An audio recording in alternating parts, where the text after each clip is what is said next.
عمر رضی اللہ تعالیٰ عنہ ان میں سے ہیں، ان میں سے کیا بلکہ اس امت کے ملہم اور محدث کہلاتے ہیں جن کو صحیح بات الہام کی جاتی تھی. لیکن یہاں حضور اکرم صلی اللہ علیہ وسلم نے حضرت عمر کی طرف کوئی التفات نہیں کیا. حضرت عمر فرماتے ہیں اگلے پچھلے خیالات نے مجھے گھیر لیا، اب کیا ہوگا؟ میں نے تو اللہ کے نبی صلی اللہ علیہ وسلم کی چاہت کے خلاف رائے دے دی ہے، آپ دعوت دینے میں لگے ہوئے ہیں اس کو، اور میں نے کہہ دیا کہ میں اس کو قتل کر دوں تاکہ جہنم اپنے ٹھکانے پر پہنچ جاوے. آپ صلی اللہ علیہ وسلم پھر دعوت دیتے رہے یہاں تک کہ حکم بن کیسان اسلام لے آئے. حضرت عمر فرماویں کہ میں تو بہت پریشان ہو گیا کہ اللہ کے نبی تو کیا چاہتے تھے اور کیا ہوا، اور میں کیا چاہ رہا تھا اور میرے چاہنے سے کیا ہوتا. پھر خود ہی کہنے لگے کہ میں نے تو اللہ کے نبی صلی اللہ علیہ وسلم کی خیر خواہی میں تو کہا تھا کہ اتنا تھک رہے آپ اس کے لیے چھوڑیے نا اس کو، شاید اس کے مقدم اسلام ہے نہیں، آئیے مجھے حکم دیجیے میں اس کو قتل کرتا ہوں. آپ اے عمر اگر میں تمہارے کہنے کی وجہ سے تمہیں اسے قتل کرا دیتا اور تمہاری بات مان لیتا تو یہ جہنم میں ہوتا اس وقت. اس لیے میرے دوستو عزیزو، امت کو ہلاکت چاہنا تو مطلوب ہی نہیں ہے. وہ تو ایک بات یاد رکھنا کہ اگر اللہ کے یہاں کسی کی ہلاکت مقدر ہے تو وہ بھی ہلاکت کا فیصلہ ہدایت چاہنے والوں کی وجہ سے ہوگا، ہلاکت چاہنے والوں کی وجہ سے نہیں ہوگا. جن کے لیے ہدایت مقدر ہے ان کی ہدایت کا فیصلہ ہدایت چاہنے والوں کی وجہ سے، جن کی ہلاکت مقدر ہے ان کی ہلاکت ہدایت چاہنے والوں کی وجہ سے ہوگی کہ یہ ان کی ہدایت چاہتے ہیں. اللہ کے ہدایت مقدر نہیں ہے ان کے لیے. اس لیے میرے دوستو عزیزوں، میں نے عرض کیا کہ ایک بڑی صفت یہ ہے کہ ایک ایک مسلمان کے دل میں ساری انسانیت کی ہدایت کا فکر اور غم ہو، ساری انسانیت کی ہدایت کا فکر اور غم ہو. تو انہوں نے ایک بات یہ عرض کی کہ ہمارے میں ایک صفت یہ بھی ہے کہ اگر کسی مسلمان پر کوئی مصیبت آتی ہے تو ہم اس سے خوش نہیں ہوتے. اور ایک بات ہمارے زبان جاہلیت سی ہے، پانچویں بات، کہ اللہ کا جو بھی فیصلہ ہوتا ہے ہم اس سے راضی رہتے ہیں، ہم اس سے راضی رہتے ہیں اللہ کا فیصلہ. اب سنو آگے، آپ صلی اللہ علیہ وسلم نے ان 7 آدمیوں کے اندر یہ 15 خصلتیں جو انتہائی آسان اور سہل ہیں یہ سن کر فرمایا کہ یہ فقہا ہیں، فقہا دین کی پوری سمجھ رکھنے والے، اور ادبا ہیں، ادبا تربیت یافتہ ہیں، باادب ہیں. اور آپ نے کیا فرمایا؟ آپ نے فرمایا اس کے ساتھ ساتھ کہ قریب تھے کہ یہ سب کے سب نبی ہو جاتے، قریب تھے کہ سب کے سب نبی ہو جاتے. اللہ اکبر. فقہا ادبا فرمایا کادو ان یکونوا انبیاء، کہ قریب تھے کہ سب نبی ہو جاتے اپنی اعلیٰ خصلتوں کی وجہ سے. اس لیے میرے دوستو عزیزو، ایمان کا بول صرف نفی اس بات نہیں ہے، بلکہ ایمان شامل ہے اللہ تعالیٰ کے تمام احکام اور اس کے تمام اوامر کو. کیوں؟ اس لیے کہ صحابہ کرام اپنے ایمان کے ساتھ ایمانی صفات کے ساتھ مشہور ہیں. سب سے بڑے حیا والے عثمان، ایمان کی علامت ہے حیا، الحیا شعبۃ من الایمان.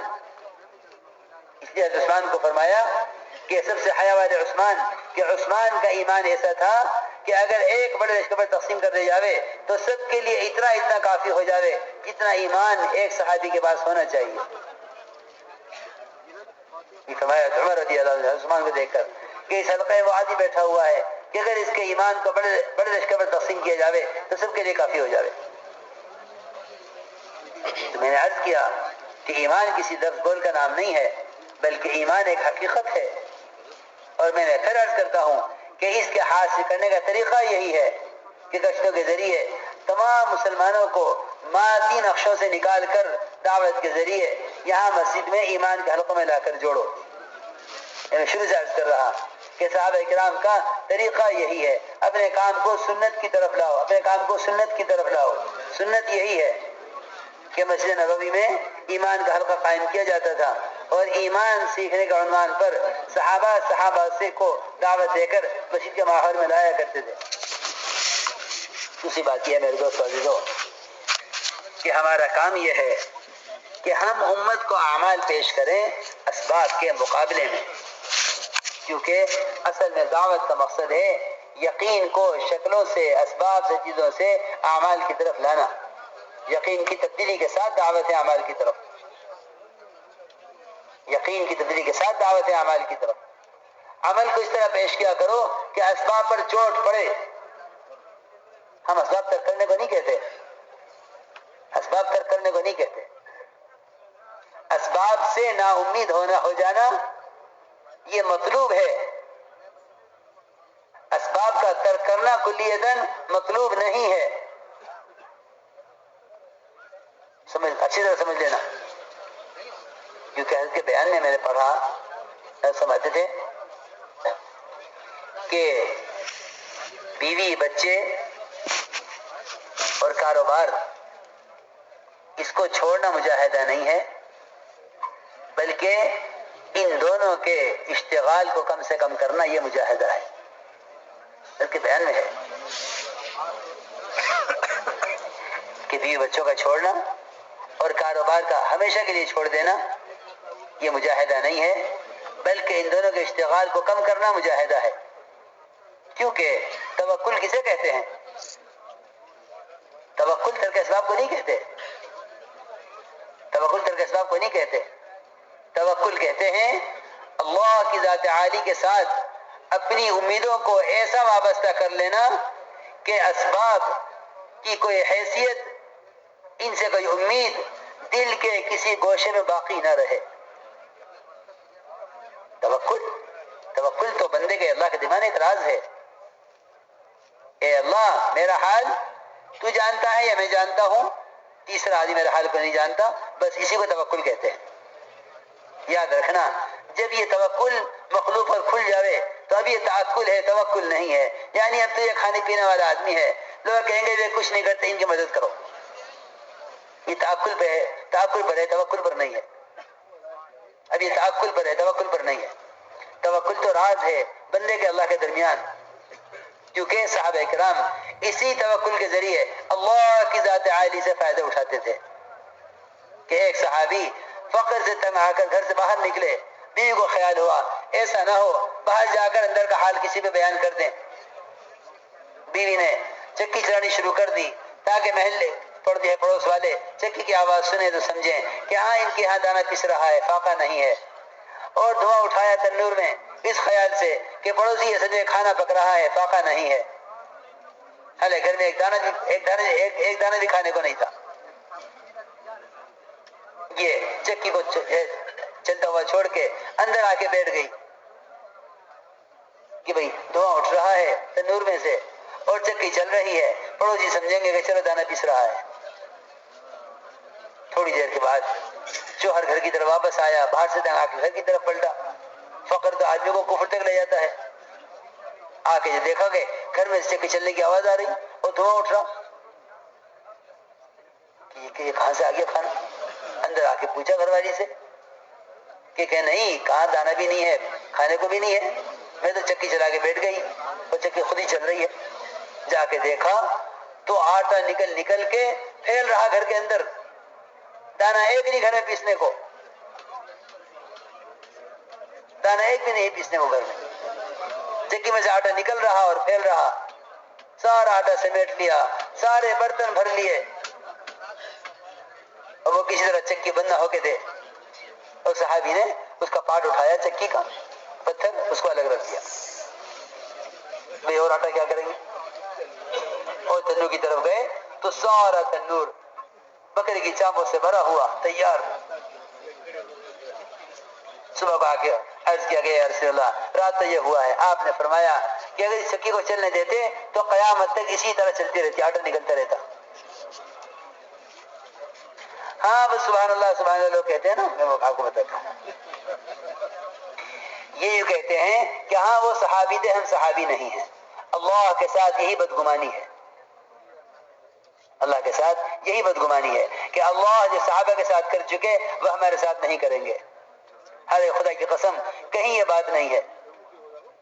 اللہ وہی ہے، وعدے وہی ہیں، اعمال وہی ہیں، امت وہی ہے، کوئی ایک چیز بھی تو بدلی ہوئی نہیں ہے،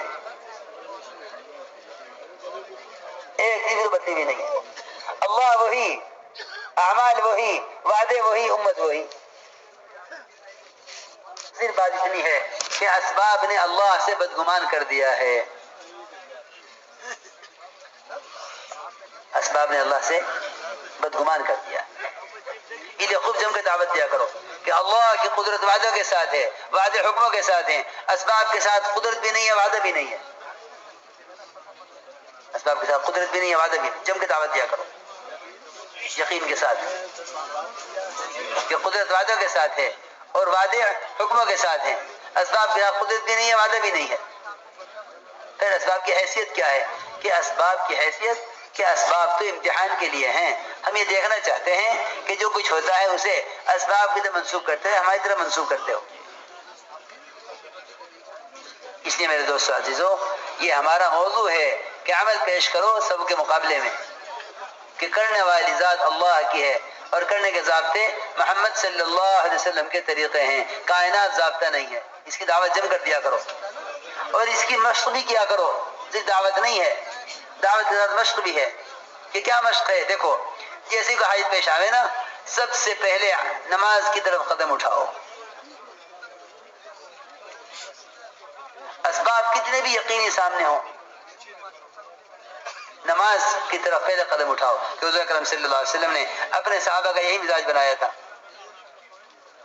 اپنے صحابہ کا یہی مزاج بنایا تھا. ایک صحابی نے عرض بھی کیا کہ یا رسول اللہ میں تجارت کے لیے بحرین جانا چاہتا ہوں. فرمایا پہلے 2 رکعت نماز پڑھ لو. آپ نے فرمایا پہلے 2 رکعت نماز پڑھ لو. اس لیے میرے دوست عزیزو، جم کر اس کی دعوت دیا کرو کہ کرنے والی ذات اللہ کی ہے اور کرنے کے ضابطے محمد صلی اللہ علیہ وسلم کے طریقے ہیں. کائنات ضابطہ نہیں ہے. اس طرح ہمیں امت کو اعمال کی طرف لاؤ شکلوں کے مقابلے میں، امت کو اعمال کی طرف لاؤ شکلوں کے مقابلے میں. ہاں ہر عمل کا کمال علم کے ساتھ ہے. علم کے بغیر کسی عمل میں کمال نہیں ہے. 2 ہی چیزیں ہیں عمل کے ساتھ، ایک ایمان اور ایک علم. ہر عمل کے ساتھ 2 چیزیں لگی ہوئی ہیں، ایمان اور علم. ایمان کے اندر تو اخلاص اور احتساب دونوں چیزیں ہیں، اور علم کہ علم عمل کا طریقہ بتاوے گا، علم عمل کا طریقہ بتاوے گا. جی میرے دوستو عزیزو، ہمیں دعوت سے جس طرح کلمہ کا اخلاص مطلوب ہے کہ وہ حرام سے روک دینے والا ہے، اس طرح دعوت سے نماز کا اخلاص مطلوب ہے کہ یہ منکر سے روک دینے والا ہے. اسی طرح علم سے علم کا اخلاص بھی مطلوب ہے کہ علم، اللہ اکبر، کہ علم تو اللہ کی خشیت کے ساتھ ہے. کیونکہ حدیث میں آتا ہے کہ علم بھی 2 قسم کا ہے، علم بھی 2 قسم کا ہے، زبان کا اور دل کا. کہ علم 2 قسم کا ہے، زبان کا اور دل کا. کہ زبان کا علم، حدیث میں آتا ہے العلم علمان، علم فی القلب فذاک علم نافع، وعلم علی اللسان فذاک حجت اللہ علی ابن آدم. کہ علم 2 قسم کا ہے، زبان کا اور دل کا. کہ زبان کا علم یہ تو انسانی خلا مصیبت بنے گا، قیامت میں اس کی پکڑ کا ذریعہ بنے گا. دیکھو میری بات یاد رکھو، کثرت معلومات یہ علم کا موضوع نہیں ہے. صرف اس بات کی تحقیق کرنا کہ میرا رب مجھ سے کس وقت کیا چاہتا ہے، اتنا علم سیکھنا ہر مومن کے ذمے، مرد ہو یا عورت، ہر ایک کے ذمے فرض عین ہے، ہر ایک کے ذمے فرض عین ہے. اتنا علم حاصل کرنا کہ میرا رب مجھ سے محمد صلی اللہ علیہ وسلم کے طریقے پر کیا چاہتا ہے.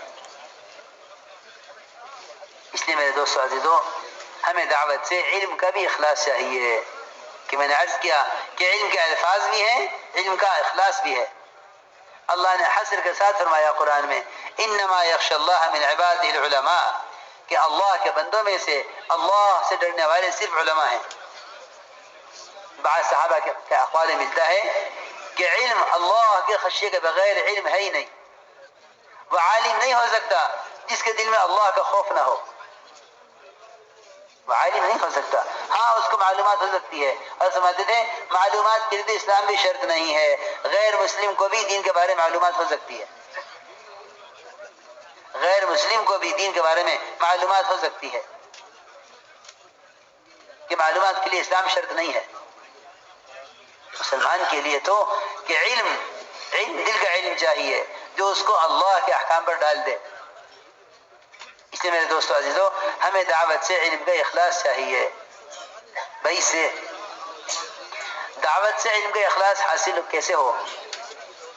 دیکھو، اللہ کے راستے کا جو نفر ہے، خروج ہے، یہ خروج، یہ ایمان، اعمال اور علم، ان تینوں میں کمال پیدا کرنے کے لیے ہے۔ اللہ کے راستے کا نفر تفقہ فی الدین کا سبب ہے۔ ہم یہ نہیں کہتے کہ سب ایک ساتھ اللہ کے راستے میں نکل جائیں، نفر تو عام ہے، اس میں تو کوئی شک ہے نہیں، نفر تو عام ہے، اس میں کوئی شک نہیں ہے۔ انفرو، حکم امت کو ہے، حکم امت کو ہے نکلنے کا، لیکن صرف اشکال کی بات یہ ہوتی ہے کہ یہ کہتے ہیں کہ سب نکل جاؤ، مدارس ہیں، مساجد ہیں، مکاتب ہیں، دینی درسگاہیں ہیں، دین کے دوسرے شعبے ہیں، فتاوی ہیں، قضا ہے، بہت کچھ ہے، یہ سب دین کے شعبے ہیں۔ ان شعبوں کی ذمہ داریاں، ان شعبوں کا حق ادا کرنا کیوں ضروری ہے؟ اس لیے کہ امت دین کی طلب لے کر انہی شعبوں کی طرف جائے گی، انہی شعبوں کی طرف جائے گی۔ اس لیے ہم بھی نہیں کہتے، اور قرآن بھی یہ نہیں کہتا کہ دین کے شعبے چھوڑ کر نکل جاؤ، قرآن بھی یہ نہیں کہتا، بلکہ قرآن نے بھی یہ کہا ہے کہ ایمان والوں کے لیے یہ مناسب نہیں ہے کہ سب یکبارگی نکل جائیں۔ نعوذ باللہ، نعوذ باللہ، کہیں اللہ کے راستے کی نقل و حرکت اور اس نفر سے دین کے شعبوں کا استخفاف، اس کا ہلکا پن یا اس کی افادیت کا کم سمجھنا یا اس کی ضرورت کو اہمیت نہ دینا، اللہ نہ کرے، اللہ نہ کرے کہیں یہ بات پیدا نہ ہو جاوے۔ مدارس دین کے قلعے ہیں، مدارس دین کے قلعے ہیں، اور امت یہاں مطلوب ہے، امت یہاں مطلوب ہے۔ اس لیے اللہ تعالیٰ نے صاف طور پہ فرما دیا کہ مناسب نہیں ہے کہ ایمان والے سب ایک ساتھ نکل جائیں۔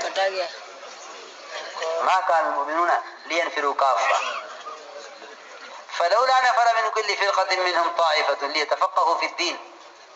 ایسا کیوں نہیں کرتے کہ ایمان والوں کی جماعت کا ایک حصہ اللہ کے راستے میں نکلے؟ کیوں نکلے؟ اللہ خود فرما رہے ہیں ليتفقهوا في الدين، کہ دین کی سمجھ حاصل کرے۔ معلومات نہیں فرما رہے کہ دین کی معلومات حاصل کر لے، کہ معلومات کا تو میں آپ کو کیا حال بتاؤں، رواجی طریقوں نے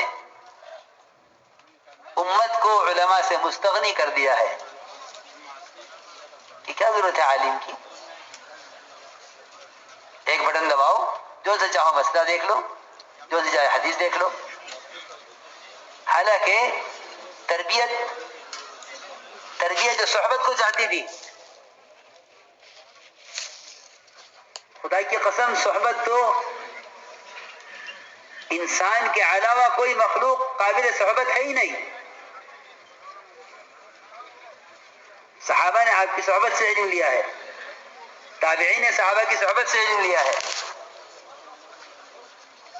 مصاحبت تو اور تربیت تو کسی مخلوق سے ممکن ہی نہیں ہے سوائے انسان کے.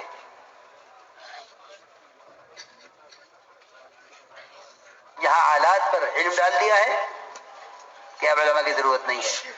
یہی زمانے کا سب سے بڑا فتنہ ہے, سب سے بڑا فتنہ ہے کہ امت کو علماء کی ضرورت نہ رہے. اس لیے یہ بات یاد رکھنا, مولانا علی اصغر فرماتے تھے کہ رواجی طریقوں سے رواج ترقی کرے گا, دین ترقی ہرگز نہیں کرے گا.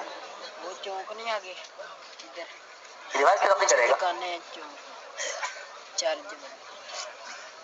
میں نے شروع میں عرض کر دیا تھا, بالکل ابتدا میں ہاں جی خطبہ مسنہ کے بعد ہی عرض کر دیا تھا جاننے والا وہ پکی دکان ہے کہ کوئی طریقہ کسی سنت کا متبادل نہیں ہے. وہ پکی دکان ہے کہ امت جا رہی ہے سہولت کی طرف, اور سہولت کھینچے کی رواج کی طرف, اور سنت کھینچے کی مجاہدے کی طرف. اچھی طرح سمجھ لو. اس لیے میرے دوستو عزیزو, علم تو علماء کی صحبت سے حاصل کیا جائے گا. اللہ کے راستے کے نفر کے ساتھ تفقہ فی الدین کا کیا تعلق ہے؟ اللہ فرما رہے ہیں کہ یہ نکلے اللہ کے راستے میں لیتفقہوا فی الدین, تاکہ دین کی سمجھ حاصل کریں. وَلِيُنذِرُوا قَوْمَهُمْ إِذَا رَجَعُوا إِلَيْهِمْ, اور واپس آ کر مقامی لوگوں کو ڈراویں. کیا بھائی, مقامی لوگوں کو ڈرانے کے لیے ان کے نکلنے کی کیا ضرورت تھی؟ یہ بغیر نکلے بھی مقامی لوگوں کو ڈرا سکتے تھے.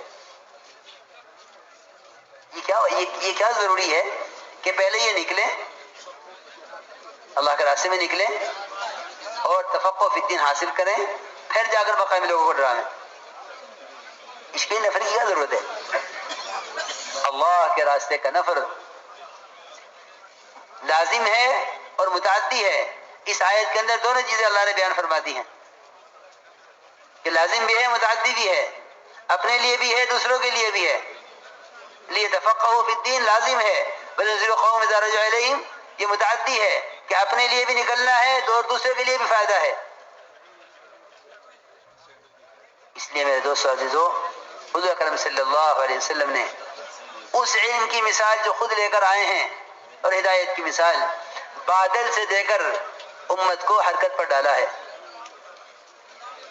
یہ نہیں فرمایا کہ علماء کنواں ہیں جس کو علم حاصل کرنا ہو کنویں پر آوے. یہ فرمایا کہ علماء انبیاء کے وارث ہیں, اور میرے علم کی مثال بادل کی طرح ہے کہ بادل خود جاتا ہے زمینوں پر. 3 قسم زمین کے بیان فرمائیں. ایک زمین وہ جو پانی کو جذب کر لے اور درخت اور گھاس اگاوے. ایک زمین وہ جو پانی کو جمع کر لے, لوگ پیے اور پلاویں. ایک زمین وہ پانی سے برس کر بہ جاوے کہ اس نے اس زمین سے کوئی فائدہ نہیں اٹھایا, اس زمین نے پانی سے کوئی فائدہ نہیں اٹھایا, لیکن بادل سب پر برس رہا ہے. میرے دوستو, بزرگو, عزیزو, اس طرح علم اور علماء کو حرکت میں رکھا تھا, کیونکہ علم امت کی امانت ہے. علم امت کی امانت ہے, اس امت تک پہنچانا ہے, اس امت تک پہنچانا ہے. جب بھی حضرت عمر رضی اللہ تعالی عنہ کسی کو بھیجنا چاہتے گورنر بنا کر ملک سے باہر, اصل مقصود ہوتا تھا دین کی تعلیم دینا اور ان کے جو مسائل ہوں ان کو بھی حل کر دینا. اور ایک صحابی نے تو انکار ہی کر دیا حضرت عمر کو کہ میں تو گورنر کے لیے جاؤں گا نہیں, ہاں اگر آپ مجھے دین کی تعلیم دینے کے لیے بھیجنا چاہتے ہیں تو میں ساری دنیا میں جانے کے لیے تیار ہوں, جہاں چاہے بھیج دو. اللہ کے نبی کی سنت سکھانے کے لیے اور قرآن سکھانے کے لیے اگر آپ مجھے بھیجیں تو میں جانے کے لیے تیار ہوں, لیکن گورنری کے لیے میں نہیں جاؤں گا. میرے دوستو عزیزو, اپنے علم کو لے کر حرکت میں آؤ. حضور اکرم صلی اللہ علیہ وسلم نے اپنے ہر صحابی کو معلم بنایا تھا, متحرک بنایا تھا. معلم بنایا تھا, متحرک بنایا تھا, اور مزاج یہ بنایا تھا کہ دیکھو علم امت کی امانت ہے, اسے امت تک بلا معاوضہ پہنچا دینا. علم امت کی امانت ہے، اسے امت تک بلا معاوضہ پہنچا دینا، کسی معاوضے کا مطالبہ نہیں کیا، بلکہ ابی بن کعب رضی اللہ تعالیٰ عنہ نے ایک بچے کو قرآن سکھلا دیا، اس کے باپ نے خوش ہو کر ایک کمان جو بہت عمدہ لچکدار لکڑی کی کمان تھی، علم امت کی امانت ہے، اسے امت تک بلا معاوضہ پہنچا دینا، کسی معاوضے کا مطالبہ نہیں کیا، بلکہ ابی بن کعب رضی اللہ تعالیٰ عنہ نے ایک بچے کو قرآن سکھلا دیا، اس کے باپ نے خوش ہو کر ایک کمان جو بہت عمدہ لچکدار لکڑی کی کمان تھی اور بطور ہدیے کے پیش کی ہے، پڑھانے پر کوئی معاملہ بھی نہیں ہوا تھا، بطور ہدیے کے پیش کی ہے۔ عمر رضی اللہ تعالی ابی بن کعب رضی اللہ تعالیٰ عنہ نے وہ کمان اپنے ہاتھ میں لے کر آپ کی خدمت میں حاضر ہوئے، آپ نے فرمایا کہ ابی اتنی عمدہ کمان کہاں سے آئی ہے؟ عرض کیا میں نے فلاں کے بیٹے کو قرآن سکھلایا تھا، اس نے مجھے ہدیے میں دی ہے۔ آپ نے فرمایا کہ ابی اگر اس کو لے کے جہنم میں جانا چاہتے ہو تو لے لو ورنہ واپس کر دو۔ حالانکہ ہدیے سے زیادہ پاکیزہ مال کوئی نہیں ہوتا، یہاں کوئی معاملہ نہیں ہوا تھا کہ آپ اس کو پڑھائیں گے آپ کو اور ہم آپ کو کمان ہدیے میں کمان دیں گے پڑھانے کے بدلے میں، کیونکہ جو چیز اور جو عمل کسی وظیفے کے ساتھ مربوط ہو جائے گا اس میں سے عمومیت ختم ہو جائے گی، ہر ایک کو معلم بنایا۔ آپ فرمایا بلغوا عنی ولو آیا، ایک آیت بھی تمہیں آتی ہو دوسروں کو پہنچا دو۔ یعنی صحابہ کرام حضور اکرم صلی اللہ علیہ وسلم کے حجرے میں جمع تھے، آپ نے ایک بات فرمائی، پھر یہ فرمایا کہ جو یہاں حاضر ہیں کمرے میں وہ باہر والے جو اندر نہیں آ سکے ان کو پہنچا دیں، اتنا ایک آیت بھی آتی ہو تو پہنچا دو، بلغوا عنی ولو آیا، ایک آیت بھی آتی ہے تو دوسروں کو پہنچا دو۔ اسی میرے دوست عزیزو، علم کو عام کرنے کے لیے اور امت سے جہالت کو ختم کرنے کے لیے حضور اکرم صلی اللہ علیہ وسلم نے اپنے صحابہ کرام کو مزاجی بنایا تھا کہ تم امت کو علم پہنچاؤ بلا معاوضہ، امت کو علم پہنچاؤ بلا معاوضہ۔ اللہ اکبر۔ حضور اکرم صلی اللہ علیہ وسلم نے آپ کے یہاں سیکھنے کے لیے آتے لوگ، آپ صلی اللہ علیہ وسلم طلبا کو اپنے ساتھ لے جاتے کھلانے کے لیے، صحابہ آنے والوں کو اپنے گھروں میں لے جاتے کھلانے کے لیے، اور اس سے بڑھ کر بات تو یہ ہے کہ آپ صلی اللہ علیہ وسلم کے جتنے طلبا تھے وہ خود لکڑیاں کاٹ کے لاتے جنگلوں سے اور انہیں بیچتے اور ان سے بکری خریدتے اور تازہ گوشت آپ صلی اللہ علیہ وسلم کی تمام ازواج مطہرات کے گھروں میں خود پہنچاتے۔ ایسے طلبا تھے پڑھنے والے کہ وہ آپ کے سارے گھرانوں کا خرچہ اپنے ذمہ لیے ہوئے تھے، پھر ابو ہریرہ جیسے محدث کیوں نہ تیار ہوں اور معاذ بن جبل جیسے مفتی کیوں نہ تیار ہوں کہ وہ جنگل سے لکڑیاں چن کر لاتے، ان کو بیچتے اور انہیں بیچ کر جو اس سے آمدنی ہوتی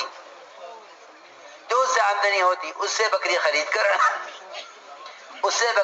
کر گوشت کاٹ کے تمام ازواج مطہرات کے گھروں میں بھیجا کرتے تھے۔ یہ مزاج بنایا تھا، اس لیے فرماتے تھے عمر رضی اللہ تعالی عنہ، اے قرآن سکھلانے والوں اور اے دین سکھلانے والوں، اس پر اجرت نہ لو ورنہ کمینے لوگ تم سے پہلے جنت میں داخل ہو جائیں گے۔ اس لیے میرے دوستو یہ بات یاد رکھنا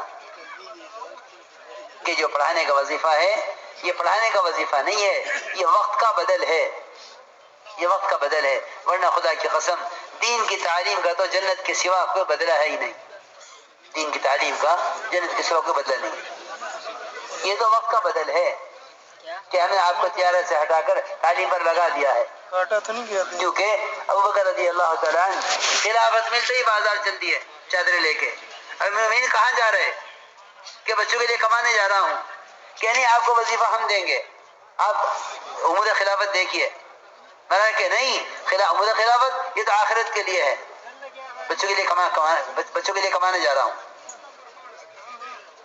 لوگوں نے کہا مومنین امور خلافت پورے نہیں ہو سکیں گے، اس لیے آپ بیت المال سے یہ وظیفہ لے لیجئے۔ اللہ اکبر۔ ابو بکر رضی اللہ تعالیٰ عنہ حضرت فرماتے تھے کہ بعد والوں کو مشقت میں ڈال گئے، اتنا وظیفے سے فائدہ نہیں اٹھایا تھا بیت المال سے جتنا ابو بکر رضی اللہ تعالیٰ عنہ بیت المال کو دے کر گئے ہیں دنیا سے۔ حضرت عمر رضی اللہ تعالیٰ عنہ خلافت کے زمانے میں تجارت کرتے تھے، اپنے بچوں سے فرما دیا تھا اس چکر میں نہ رہنا کہ باپ امیر المومنین ہے، مال آگے کا ہمیں بھی کھلا دیں گے، خود کما کے خرچ کرو اپنے بچوں پر۔ حضرت عمر نے فرمایا تھا عبداللہ ابن عمر سے کہ خود کما کے خرچ کرو، اس چکر میں نہ رہنا کہ باپ امیر المومنین ہے، جو مال آگے کا اسے بھی کھلاوے گا، یہ تو مسلمانوں کا مال ہے، میں یہ نہیں چاہتا کہ میری اولاد مسلمانوں کے مال میں سے فائدہ اٹھا لے۔ ساری بات میں نے اس پر عرض کی ہے کہ اپنے علم کو لے کر حرکت میں آؤ، اپنے علم کو لے کر حرکت میں آؤ، اس سے خروج سے علم کے اندر رسوخ پیدا ہوگا، علم کے اندر رسوخ پیدا ہوگا۔ اور میرے دوستو عزیزوں، اللہ کے راستے کے نفر سے بات کے اندر اثر پیدا ہو جائے گا، کیونکہ اللہ کے راستے کا جوہد وہ بات کے اندر اثر پیدا کر دیتا ہے۔ ہمارے اثر کو محفوظات پڑھا کرو، حدیث محفوظات میں ہے کہ نکلنا اس لیے ضروری ہے تاکہ جمود ٹوٹ جائے امت کا، امت کا جمود یعنی ٹھہراؤ نہ رہے امت میں، اس لیے نکلنا ضروری ہے۔ تو میں نے عرض کیا کہ نفر کا حکم تو سب کے لیے ہے کہ سب نکلیں، لیکن ایک بار کی نہ نکلیں، کیونکہ دین کے دوسرے شعبوں کی خدمات بھی ان کے ذمے ہیں۔ اسی میرے دوستو عزیزوں، ہمیں دعوت سے علم کا بھی اخلاص چاہیے، کیونکہ امت اس جہالت کے اندر گرفتار ہے، امت اس جہالت میں گرفتار ہے کہ امت نے اب ہر چیز کو علم قرار دے دیا ہے، حالانکہ میرے دوستو عزیزوں ہر چیز علم نہیں ہے۔ محمد صلی اللہ علیہ وسلم کے طریقے پر اللہ جو چاہتے ہیں اس کا سیکھنا علم ہے، اس کے علاوہ جو کچھ ہے وہ سب کے سب دنیا کے فنون ہیں، اس کا آخرت سے کوئی تعلق نہیں ہے، اس کا آخرت سے کوئی تعلق نہیں ہے، نہ آخرت پر اس کا کوئی اجر ملے گا، کچھ نہیں۔ علم صرف قبر کے 3 سوالات کا نام ہے، اللہ کو جاننا یعنی ربوبیت کا علم، شریعت کا علم اور سنت کا علم، ان 3 چیزوں کا جاننا صرف اس کو علم کہتے ہیں۔ سمجھتے تھے کہ قبر میں زبان معلومات پر نہیں چلے گی، یقین پر چلے گی، کہ قبر میں زبان یقین پر چلے گی کہ کس سے پلنے کا یقین لے کر آئے ہو، وہ کہے گا ربی اللہ۔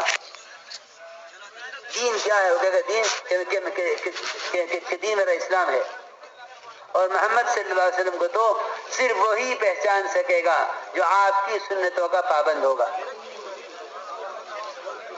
ورنہ دنیا میں غیروں کے طریقوں پر زندگی گزارنے والے بھی کہہ دیں گے ہاں لا ادری، ہم نہیں جانتے کہ محمد کون ہے، اور سب بات ہے کہ قبر میں زبان یقین پر چلے گی، معلومات پر نہیں چلے گی۔ اس لیے میرے دوستو عزیزوں میں نے عرض کیا کہ علم قبر کے 3 سوالات میں سارے علم محدود ہے۔ اس زمانے میں دھوکہ یہ لگا لوگوں کو کہ جو چاہو اسی کو سب علم ہے، سوچو تو صحیح، کہتے ہیں سائنس کا علم، سائنس کا علم۔ میرے دوستو عزیزوں میں کیا بتاؤں، سائنس کا خلاصہ کیا ہے؟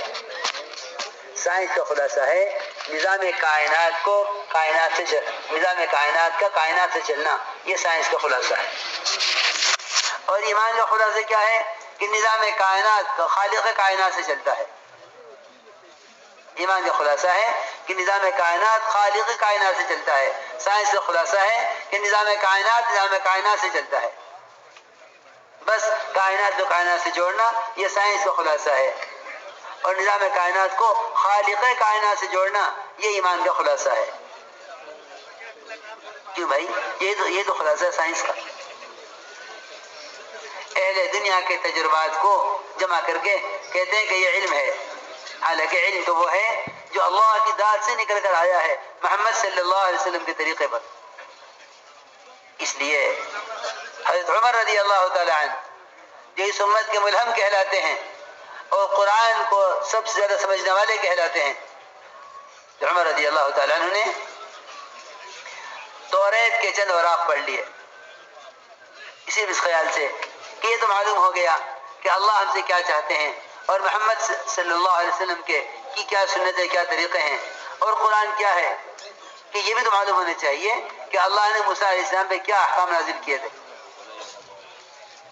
اسی معلومات میں اضافے کے لیے.